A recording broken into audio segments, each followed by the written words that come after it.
if you have a spreadsheet and it is linked to multiple spreadsheets, so we've got a consolidation spreadsheet here, and you'll see we've got building 1, 2, 3, 4, and you want to get it all into one spreadsheet, but maintain the links, because you'll see there are links here. This number of units is going to building 1 and adding it up, building 2 and adding it up, etc. Safest way to do that, I'm just going to put them all next to each other.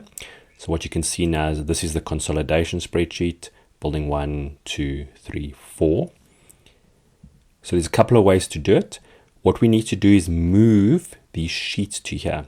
Now, one way we can do it is you go to the sheet name, you right click, you say move or copy, and then you tell it. So you don't click on create a copy. We don't want to create a copy. We want it to move so it maintains its links. We're going to say move that into the thing called consolidation. Where do you want to put it? I'm just going to move it to the end. And what you'll see when I click OK, that one disappears and it now appears in here. So let's just make this one bigger again.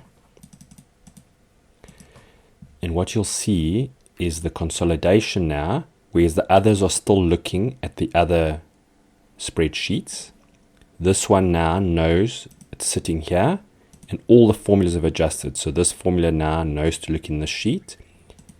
And this spreadsheet, which came from another completely different spreadsheet, previously looked for the rental escalations in the consolidation.